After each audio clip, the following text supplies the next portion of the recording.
sanctions pretty much never work. They were probably never going to work. To the extent they ever even work a little bit, it takes 20, 30 years until a point at which you have enough generational change that there is upward pressure on a government.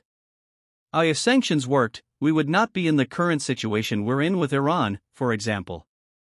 That said, part of what has allowed Russia to continue this offensive is that it has been making record oil profits on many of the last few years, and its natural gas exports have died off a bit, of course, but its oil profits have skyrocketed, and that's given Russia enough money and indeed enough time while this has played out to rebuild a fair portion of its military capacity. President Trump and President Putin have tried and failed yet again to get to an agreement on ceasefire in Ukraine.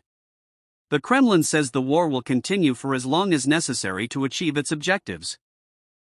All of this, of course, in a week that saw a huge Russian drone attack on Kyiv and the U.S. halt weapon supplies to Ukraine as well. Let's speak to Soraya Janti, former U.S. diplomat to Ukraine during Trump's first administration and now senior fellow at the Eurasian Center for the Atlantic Council. Sriya, welcome to the program. Good morning from us. Good morning, and thank you for letting me join you.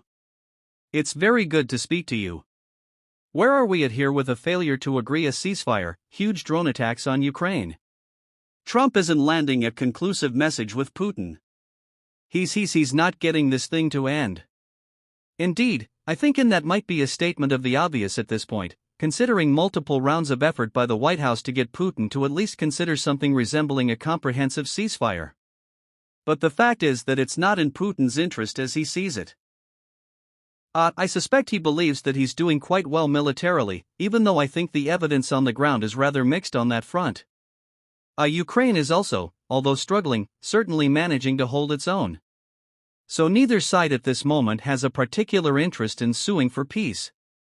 Of course, the Ukrainians would like to stop dying and they would like to stop being bombed, but the fact of the matter is they are pushing a military, if not advantage, at least something resembling par. And so agreeing to a permanent ceasefire right now would mean they'd have to give up quite a lot of territory, probably in an ultimate peace deal. So it's in their interest to keep fighting to try to get their territory back. And of course Putin is trying to eke out a win from his disastrous war of aggression. Yeah. And so we have stalemate in that part of all of this. What about then the call with President Zelensky of Ukraine? And it's actually reported that President Trump has suggested that he would be looking to help Ukraine with air defense because of these escalating Russian attacks. And this follows the Pentagon pause.